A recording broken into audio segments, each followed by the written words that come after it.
Welcome to MSP Unplugged. I'm your host, Paco Lebron. This is the place to learn how to run your MSP, whether you're a nimble MSP or leading a team for the journey. This is the place for you. I am so happy to welcome our guest for today. It is Kelly Danziger. She is the General Manager of Channel Events over at Informa, and we are actually on location here at the MSP Summit in Orlando, Florida.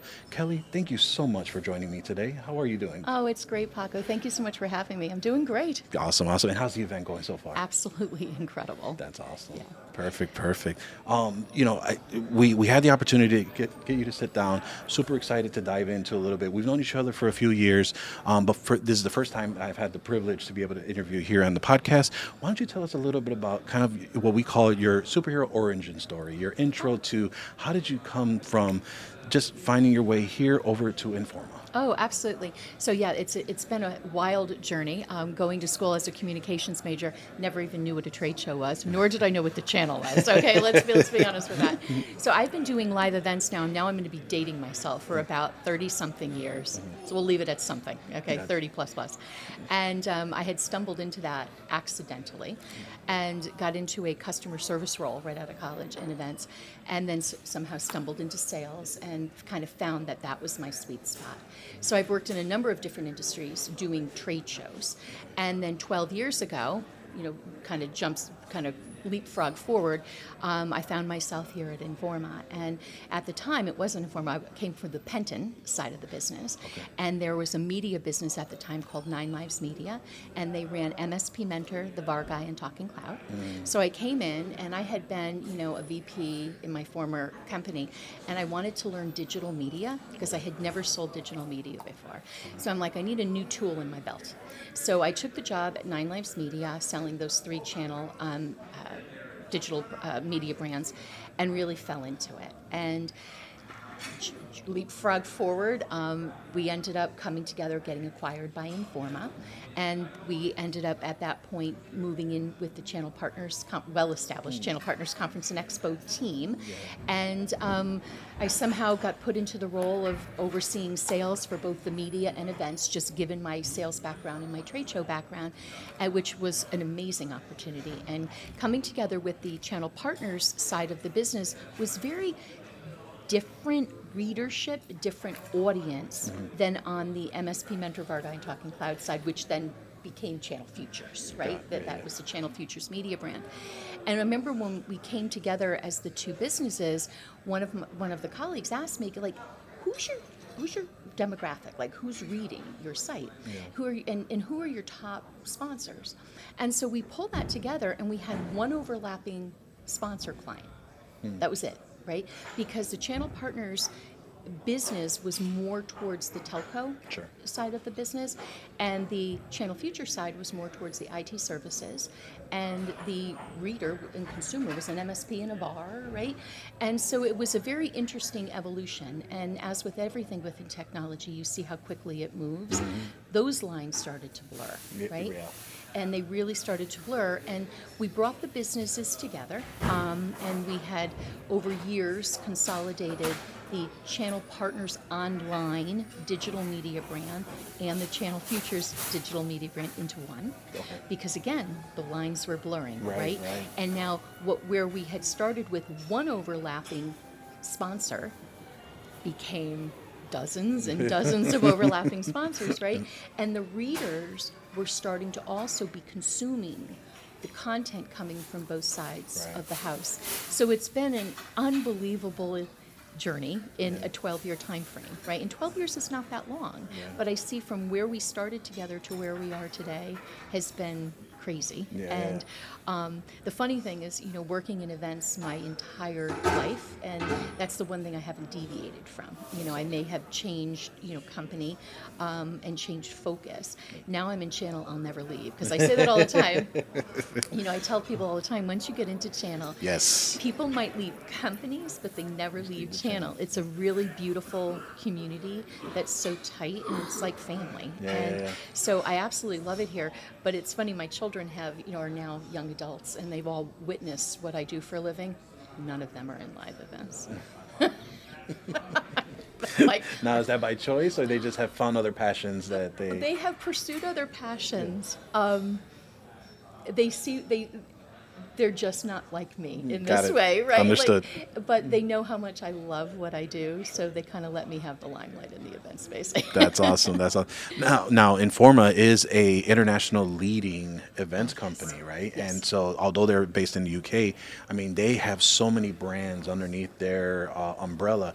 You know, it's funny because being the comic book nerd that I am, I know that one of them that I just recently found out was the Fan Expo was actually under that umbrella as well, and was just there with my my niece, my nephew, and my cousin as well. And so you could just tell what an Informa event is versus some of the others, right? And you can see the uncanny feels of those as well. You dove in a little bit on how channel partners and MSP Summit, right? They really try to develop their own brand identities. They really try to focus on that while not alienating the audiences, right? Because it's such an important piece to ensure that because your audiences is your clientele, your patrons, right? Exactly. And they help drive a lot of that experience. Coming into Informa, and it's funny you mentioned a brand, the VAR Guy, right? Which for our audience from many, many years ago used to love, we would love to read that website, the amount of content. And so it tells you on how you've been able to kind of stay on point. And we had this conversation before on really hearing from your patrons, from your community, and so all together the channel, right? And really understanding that piece. Now, with those, you do run 2 different events, Yes. right? And that has allowed you to really dedicate yourselves not only in just resources, but also content and just all around education and great peers. Can you dive a little bit into about kind of what was the thought process on ensuring that everyone in this space had a home per se, Absolutely. but also how you've been really growing these brands in your own separate ways under this massive brand as of Informa. Yeah, so it's kind of a very interesting story. During COVID, Bob DeMarzo, my icon in the industry, and Good old Bobby D. yes, and I'm blessed to call him my partner in crime.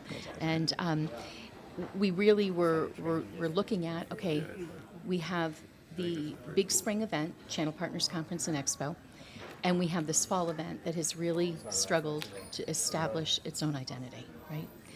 So we're watching what's happening during COVID, and on stage yesterday morning, Jim Lippy alluded to it. The MSPs were the heroes through COVID.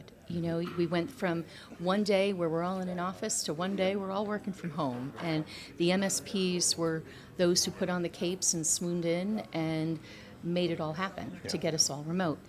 And so Bob and I were looking at this and saying, okay, as we're coming out of the pandemic and when we're going to be able to floor an event, for a fall event, let's look at really focusing in on the MSP. Yeah.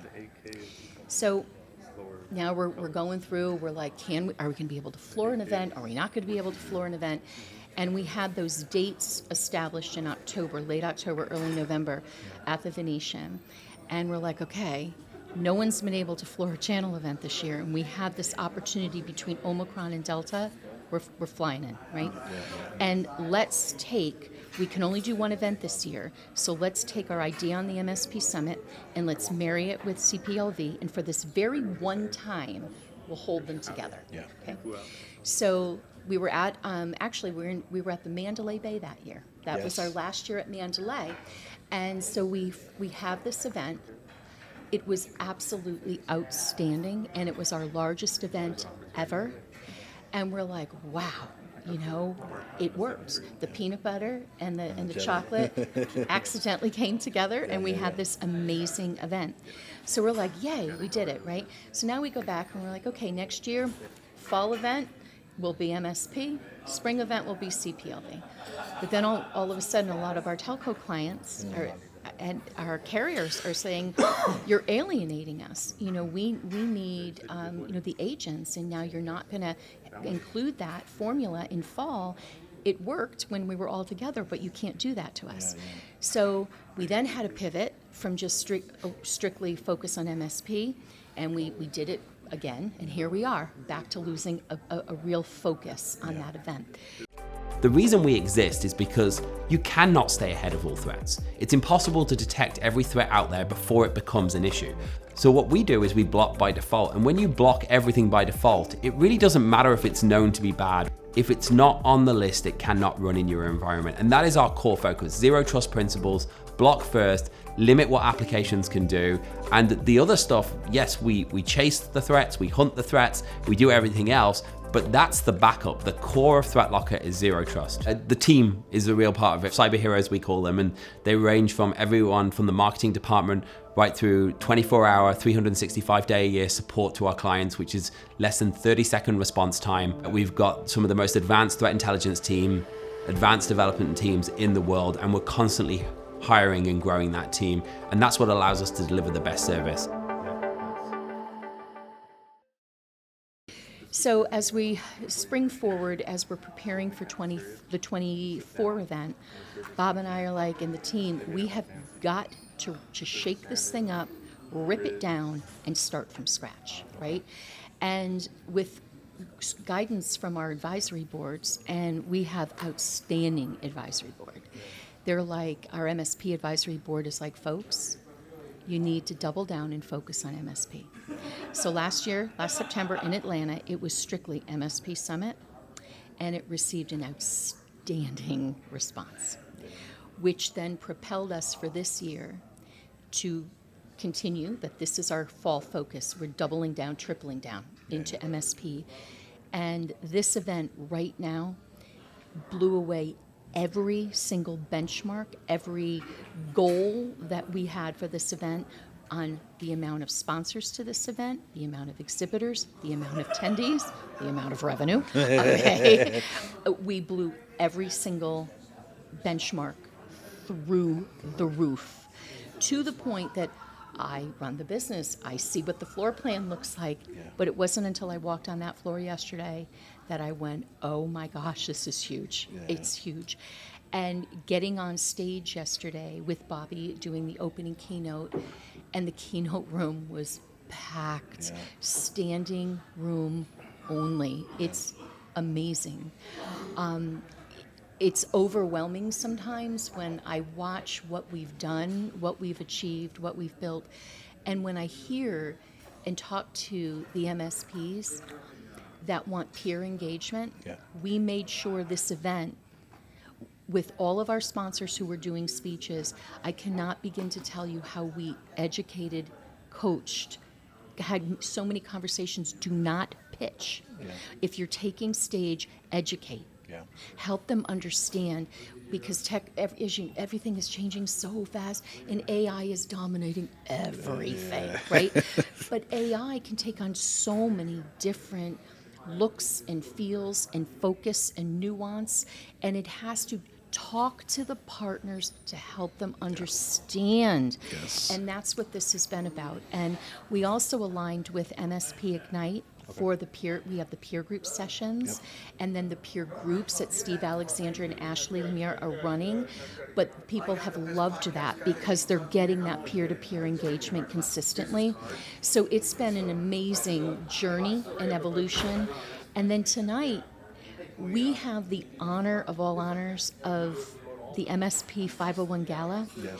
And we've been running the MSP 501 research now for, I think, 18 years. Somebody might check me on that, but I think it's 18 years. But the gala, this is our seventh year doing the gala.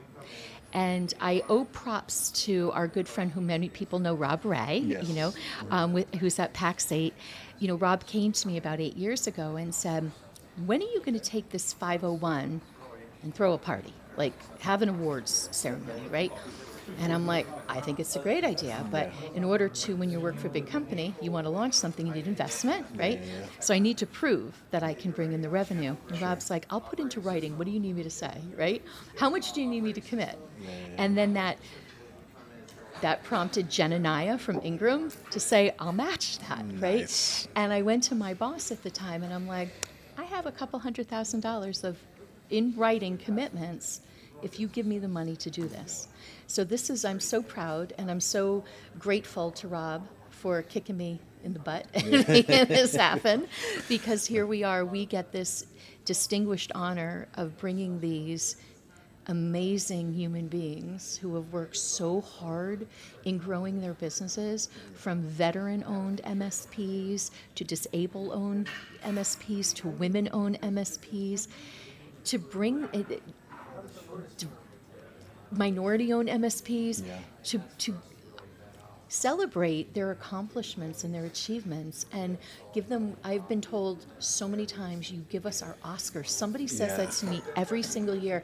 And I know I'm a little teary-eyed as I think about it, because before I came to meet here with you this afternoon, I had said to my team this year, I'm like, every year at the gala, we're able to bring the top 10 on stage or these special award winners on stage for individual photos with us. I'd love to, if any of the other winners want to come and get their award early, why don't we carve out 30 minutes for Bob and I to take individual photos? That's awesome. I just came from like 30 winners. I said, Bob, it's like you and I are like Santa and Mrs. Claus, come get your picture taken. Smiles, But people, one gentleman came at 2:30 in the afternoon in his tuxedo to get his picture taken with Bob and I. I literally welled in tears. The photographer's like, look up. It's just such a beautiful thing that we get to do, and it means so much to us to celebrate their achievements. No, and there's so much that I want to add to that, because, my first introduction to the organization was actually at the Mandalay Bay last year in 2020. Okay. It was actually I believe that was 2021. It was 21. 21, right? Because 2020. So 2020, Juan Fernandez, who love Juan. is a personal friend of mine, founder of the MSP Owners Group, and so he actually informed me about channel partners, the MSP 501, and so we applied that year, and we actually hit number 4 in 2020. Oh, congratulations! And so during COVID, obviously, we didn't get the chance to go on stage, but it was one of those where that was the first real achievement my company actually acquired, right? Wow. And being now able to say an award-winning MSP. Yes. And I talked about that in the panel that I held yesterday, where being able to say that is more than just an accolade, because that is telling you that there is someone that has evaluated your business and decided from a global entry that there's a space for you here on what you're doing. And how important is that to not only highlight for what you do, just as for your team's self-esteem and what you're doing, that you're on the right path, but the impact that you're doing for your community, and being able to say, hey, for us serving you, we have this saying that we are doing a great job, and it just allows us to continue and push the envelope forward on that. And since then have been on a variety of those lists where, we were on the MSP 501, we were on the Next Gen list as well. This year, MSPs to watch. And so it's just one of those where the care has really shown, and I've really seen it this year. And again, being that Mandalay Bay was my first event there, I was just so floored, because I've been to other trade shows before that had many, many thousands of attendees. But there was a difference to this. And again, I mentioned how, you just know an Informa event. And I keep saying that because there's a different vibe in the air. There's a different way of how business is done, how the education is provided. And so, I was there floored, speaking with great vendors, partners that wanted to talk to you, but genuinely, there was no real big pitches going on. The vendor hall was great. And then, for me, I came in as MSP first with no real knowledge of the telecom space. Yes. And so from those eyes coming into the Channel Partners Expo and realizing there's such a bigger world than what we are in our little pocket of the channel was so eye-opening, and how welcoming they are, and just the involvement of how they wanted to integrate with us, and just understanding I'm all about information. I love information. I love understanding how things work, and what their view of us, how their translation, their terms, how to run business, and how to augment an MSP's offerings. And that's been so great. And then ultimately, as you mentioned, the MSP Summit, that was a real true opportunity for us to see really the care that the organization was trying to do, right? And I was so happy to see from last year, I wasn't able to go last year, but this year, seeing how much that this just feels like if you were in Vegas and you were at the Channel Partners Expo. It has not only given a life of its own, but still staying true to the brand of the quality and the experience you're looking for. And I love that. And I think that, for those, and there have been those of the audience have heard me mention of how we've placed on this list. This is not a pay to enter or entry. This is truly, you apply, you mention on what you're doing with your business, and there is a committee and judges that will look through across the globe and highlight who are the best of the best. And when you get that opportunity to really be on these lists, it says something, because, and I didn't want to say this on the panel, but, I'm a big proponent of your work should speak for itself. Mm-hmm. And this is one of the few that I believe in the scale that you all offer this, because, you could monetize it if you wanted to, but the fact that you're really trying to highlight those true MSPs, shows the care. I want to take a quick minute to talk about today's sponsor, ScalePad Control Map, the only compliance platform built for MSPs.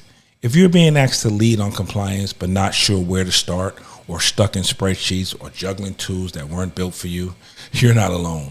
Most tools make compliance harder. Control Map was built to simplify, scale, and sell compliance as a service.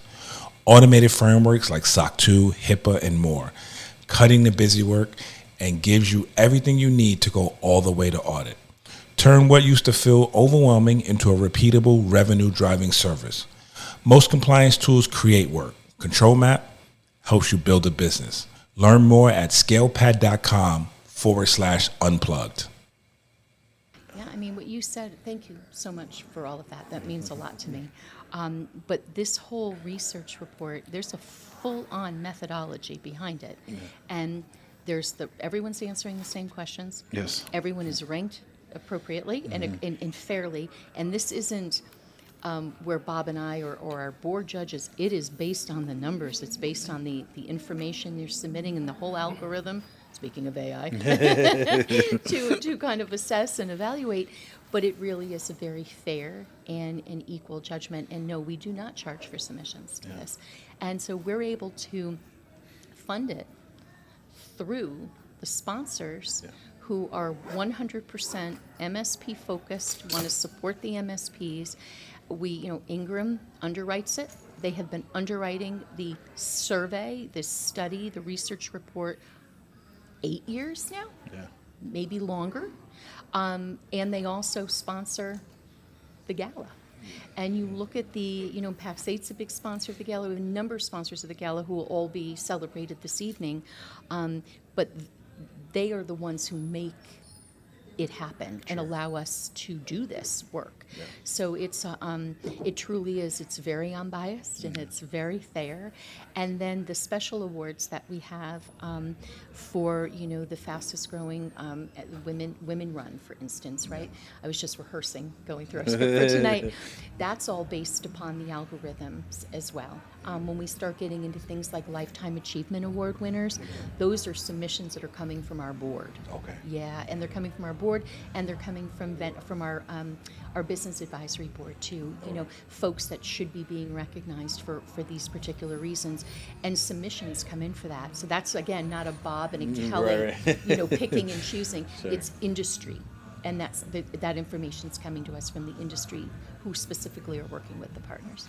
You mentioned inclusion, right? And women-owned businesses, and we're a big proponent of that. For those that know, that Prodigy Tech's 85% women of Latino descent. Yes. And I know you're involved with several nonprofits. I know recently you were involved with the Alliance of Channel for Women, amazing organization for what they're doing, and Tech for Change. Can you share a little bit about your experience in that and kind of the impact that they're trying to drive, and how Informa or Channel Partners has really been trying to elevate some of those involvements with your relationships and things of that nature? Absolutely. So we've been working with ACW for a long time, before I came on board, right? And so the Alliance of Channel Women is really supporting growth, education, inclusion, community, mentorship for women in the IT channel, and women who are entering the IT channel, and young women who are looking at, what do I want to do for a living, and how many of my colleagues' daughters I've personally spoken to, as they're considering, what do I want to do in college, or I'm getting out of school. But ACW is all about that. and it is all about helping women to get forward in the industry. And they had asked a number of years ago, I was asked if I would consider running for the board. So I went through it, and I had to go through the process just like everybody else, right? I had to fill out the exact same paperwork. And for those who know about running for a nonprofit board, I mean, there is extensive communications, there's commitments, you have to give, there's a commitment of not only resources, but of time, right? And especially if you're in a leadership position, Yes. there's a lot of demand for that. It's almost as another job. Right? It is another job which you're not paid for, right? But Exactly. you're getting paid here, Yes, right? It's absolutely. like what you're getting out of it, and what you're giving back, which sometimes that just, it means so much. Exactly.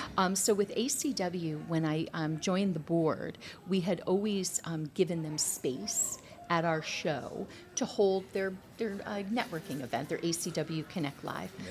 And when I took the position on the board, I had seen, especially when we were in that event at Mandalay coming out of COVID. Yep. And I remember going to that event, and it was in the ballroom. We had a lower level, kind of bigger conference room that they were using, and it was packed, standing room only. People couldn't even get in. And I had no idea, but they were awarding me their lead award that year. I had no idea.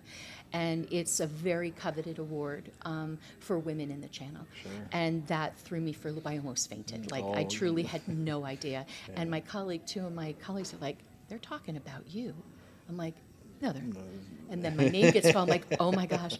And it just was this eye-opening moment of the work that I did through COVID is what I was being awarded for, about bringing women together online through coffee chats and wine talks and all that other stuff. But it really was very meaningful to me. So I dug in more to better understand what more and how I could get more involved in what I could do to help continue to amplify. So now you flash forward, they asked me to join the board the following year. I joined the board, I get nominated in, and I'm like, okay, we got to find a bigger space for them folks, because they're exploding out of their space. Yeah. So I explore, I'm like, we have this unbelievable keynote room, right? Our keynote room is gorgeous, beyond gorgeous. And we spend almost $500,000 to make that room come to life. That keynote room, when you go to CP Expo, it's a big deal. And I'm like, anyway, we could have ACW use that room. And so I explore it on my back end, and I get my team, I'm like, okay. So I bring it to the board, and they're like, what? I'm like, what do you think? Do you think you could fill the room, right?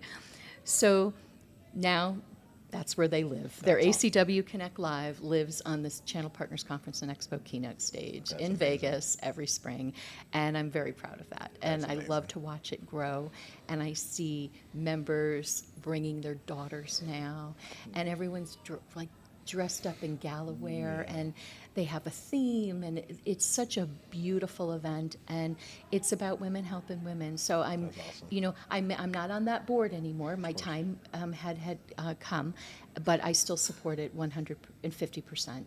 I love it. And now, I most recently, you mentioned Tech for Change is another group that Channel Partners has supported. That was formed by Angie Tocco and Laura Dashney about 15 years ago. And it's they would normally hold a golf tournament every year. Okay. And the whole mantra of Tech for Change, it's 100%, we're calling it the heart of the channel. Okay. And you're looking at very top-level, influential executives who are on the boards, whether they're on the executive board or the advisory board, giving of their time to raise money to support technology-based initiatives for underserved communities, helping people who want to get that education they need to come into tech, but also working with other charities that we want to support. Okay. And so they do their biggest fundraising event is held at Channel Partners Conference and Expo every spring. Okay. And they've raised almost $2 million over the years and giving back to charities. But the interesting, fun thing is now I'm on the board, so I'm learning more about, and vice president on the board, serving under Jasmina Muller, who is the president this year, is they'll go out to, they were at a Talaris event, and they held a golf tournament, and they're supporting a charity for Talaris. They're supporting a charity that They'll go to your events, and they'll raise money and give to a charity that's meaningful and important to that organization. So this year, we're actually, we're finalizing now because we have a whole committee who does picks the charities. Okay. But one thing that I'm working with Carla Roherty, she works for Sangoma, and she and I are working on a bike build competition. Okay. That'll be on our show floor at CP Expo. And here's the fun part. We're going to be, as we're finalizing this with an organization who does it, you actually can build a competition between competitive groups. So I'm like, wouldn't this be interesting to do like the technology services distributors, the TSDs, against like the PAX8s and, you know, and get in the Ingrams, and so they can form, the friendly competitors can have their teams, right? Yeah. But they're competing against each other. Yeah. And so basically the bike will come somewhat put together. Then you have to answer questions to get the parts. That's awesome. And then just put it together. Yeah. But then I'm working with my head of ops, Bridget Hayes, and we're looking at building like a bike track. Yeah. And my boss had suggested, he goes, wouldn't it be even better if then the executives have to ride the bike around through a lap to make sure it doesn't fall apart, right? Talk about trusting your team. There you go, right? So we're in the process of building this out, and we're super excited about it because it'll be a fun activity that'll happen every day at Channel Partners Conference and Expo on the main show floor.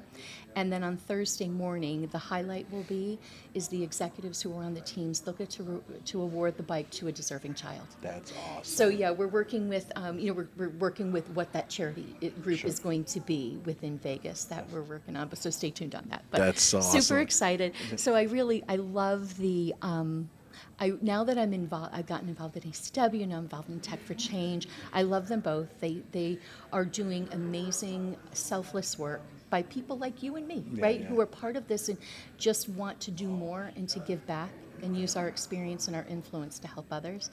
So it's super fun. That's awesome. Yeah. Kelly, I know we met a few years ago, but it was in this short time in the last year or two that we really got to have more conversations and more diving into just in regards to Informa, with channel partners, with MSP Summit. And I feel like we can keep talking for so much longer. But as we round out this episode, because I know you got plenty of other places that you have to get to. Yeah, they're calling me for rehearsal backstage for the gala tonight. But is there anything that you would love to leave the audience, whether that is the mission of what you're trying to do here at MSP Summit, the 501 awards, maybe anything of that nature, and maybe if someone wanted to reach out to you to maybe talk a little bit more about your experiences in those nonprofits you mentioned, what would you love to sign off with here today? Well, my final sign off, and I think many people have heard me say it before, and I say it to Bob DeMars all the time, we have the best job in the channel. We get to work with everybody in the channel, serving the entire channel ecosystem, both from that telco side to the IT services side. We are engaged with every aspect of the channel. We are vendor neutral. So there's no skew towards one side or the other, or one brand or solution to the next. And we have that opportunity to engage and learn every single day. And anyone can reach out to me anytime. It's kelly.danziger@informa.com. Please feel free to drop me a line, and I promise you I will respond. But the channel is an amazing place to be, and the work that the channel does, we like to say the unsung heroes, but we like to think we do sing for the heroes. So let them have the stage and have their moment in glory. But the channel is amazing. It's a community that becomes like family. And I hear all the time our events are almost like a reunion. Yeah. And when you see people get together like you did, were you here? If you were here Monday evening for our welcome party, yes, it was very hot. No, I heard. It was very hot. But you're just seeing packed people hugging and fist bumping and just happy to be together and reconnecting, and it's such a beautiful thing. So I have the best job in the channel.